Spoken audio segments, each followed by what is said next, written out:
Vous savez, il y a quelque chose d'étrange qui se passe quand quelqu'un vous dit qu'il n'a pas besoin d'amis, qu'il préfère être seul, que les relations sociales ne l'intéressent pas vraiment. Au début, on pourrait penser que c'est simplement une question de préférence personnelle, un trait de caractère, peut-être même une forme de force ou d'indépendance. Mais quand vous entendez ces mots, surtout quand ils sont prononcés avec cette conviction un peu trop appuyée, quelque chose en vous devrait s'arrêter et écouter plus attentivement. Parce que Freud a découvert quelque chose de fondamental sur ce genre de déclaration, quelque chose qui touche aux mécanismes les plus profonds de notre psyché et qui révèle une vérité souvent douloureuse que la personne elle-même ne voit pas. Quand quelqu'un affirme avec insistance qu'il n'a pas besoin d'amis, qu'il se suffit à lui-même, qu'il est au-dessus de ses besoins humains basiques de connexion et d'appartenance, ce que vous entendez en réalité n'est pas une déclaration de force, mais l'écho d'une blessure profonde qui s'est transformée en armure défensive. C'est le son d'un cœur qui a appris à se protéger en prétendant ne plus vouloir ce qu'il désire désespérément. Et cette dynamique psychologique, Freud l'a cartographiée avec une précision chirurgicale, nous montrant comment nos mécanismes de défense peuvent nous trahir en essayant de nous protéger. Pensez à la dernière fois que vous avez rencontré quelqu'un qui vous a dit avec fierté qu'il n'avait pas d'amis et que ça ne le dérangeait pas du tout. Peut-être que cette personne a expliqué qu'elle était trop occupée, trop différente, trop au-dessus de ses petits besoins sociaux. Peut-être qu'elle a utilisé des mots comme indépendant, introverti, solitaire, comme des badges d'honneur. Mais si vous écoutiez vraiment, si vous regardiez au-delà des mots, vous auriez peut-être remarqué quelque chose dans les yeux, une certaine rigidité dans la posture, une défensive qui trahit exactement le contraire de ce qui est affirmé. Parce que voici ce que Freud a compris et ce que nous devons tous saisir, l'être humain est fondamentalement un animal social, câblé pour la connexion, programmé pour chercher la validation et l'appartenance dans le regard de l'autre. Ce n'est pas une faiblesse, c'est notre nature même. Nos cerveaux se sont développés dans des contextes tribaux où l'exclusion du groupe signifiait littéralement la mort. Alors quand quelqu'un nie ce besoin primordial, quand quelqu'un construit toute une identité autour de ne pas avoir besoin des autres, quelque chose de profond s'est déjà produit dans son histoire psychologique. Si vous êtes arrivé jusqu'ici, c'est parce que quelque chose en vous reconnaît qu'il y a plus à comprendre sur la psyché humaine, sur ces défenses que nous construisons sans même nous en rendre compte. Cette chaîne existe exactement pour cela, pour vous accompagner dans cette exploration des mystères de l'esprit à travers les découvertes révolutionnaires de Freud. Chaque semaine, je plonge dans les mécanismes inconscients qui façonnent nos vies, nos relations, nos souffrances.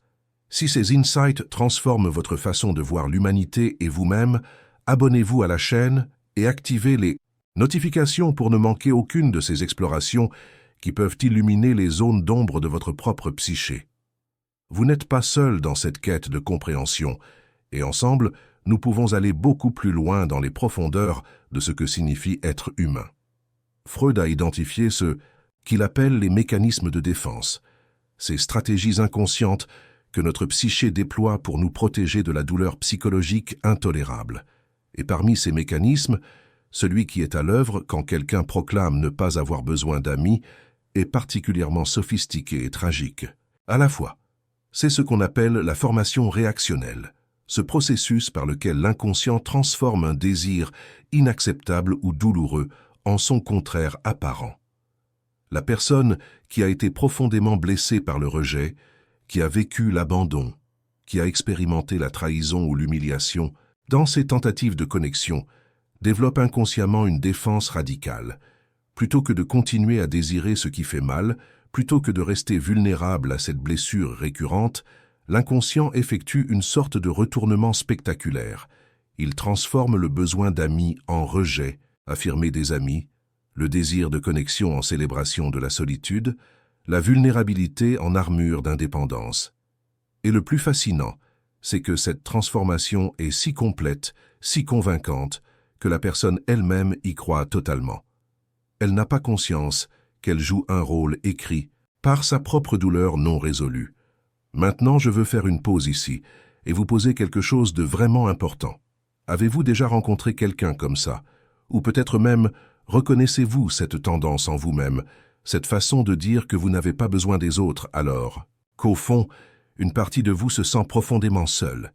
Si ces mots résonnent en vous, si vous sentez quelque chose se serrer dans votre poitrine en lisant cela, descendez dans les commentaires maintenant et écrivez simplement ceci. Je comprends cette défense. C'est tout. Parce que quand vous partagez cela, quand vous reconnaissez cette vérité, vous créez un espace de validation pour toutes les autres personnes qui regardent cette vidéo et qui se sentent exactement comme vous. Votre commentaire devient une lumière pour quelqu'un qui est encore dans le déni, qui se cache encore derrière cette armure. Alors allez-y, écrivez « Je comprends cette défense » ou partagez avec vos propres mots ce que vous ressentez en ce moment. Cet espace est sûr, sans jugement, juste des êtres humains essayant de comprendre leur propre fonctionnement. Alors pourquoi cette défense est-elle si puissante et si dangereuse à la fois? Parce qu'elle nous coupe de notre propre vérité émotionnelle. Quand vous niez un besoin fondamental, quand vous construisez toute une structure psychique autour du fait de ne pas vouloir ce que vous voulez réellement, vous créez une fracture interne. Une partie de vous sait la vérité, cette partie profonde qui ressent encore la solitude, qui observe les autres avec leurs amis et sent quelque chose se contracter à l'intérieur. Mais une autre partie, celle qui parle, celle qui se présente au monde, celle qui construit l'identité consciente, raconte une histoire complètement différente.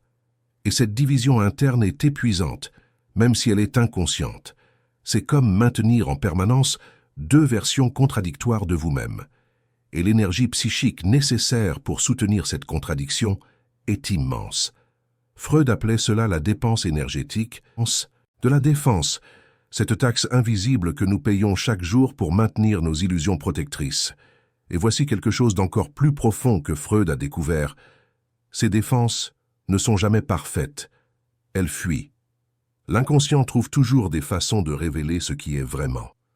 Là, sous la surface.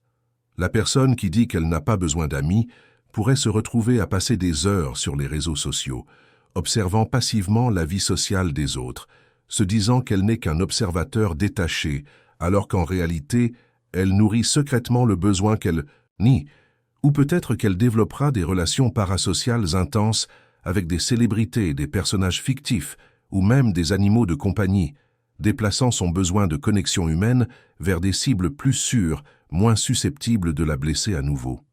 Ou encore, elle pourrait devenir excessivement critique des relations des autres, soulignant constamment combien les amitiés sont superficielles, combien les gens sont décevants, combien il est naïf de faire confiance, toutes ces critiques étant en réalité des projections de sa propre peur et de sa propre douleur.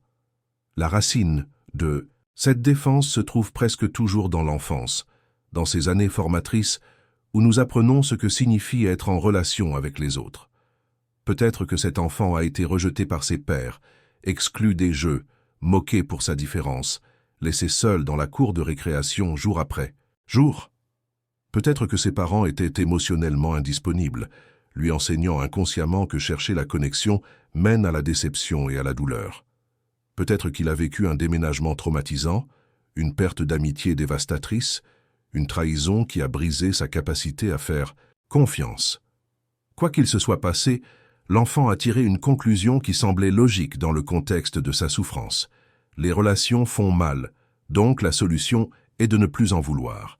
Et cette conclusion enfantine, formée dans un moment de protection désespérée, devient la fondation d'une structure psychique adulte qui continue à opérer selon cette même logique défensive des décennies plus tard. Ce qui rend cette situation particulièrement tragique, c'est que la défense crée exactement ce qu'elle essaye d'éviter.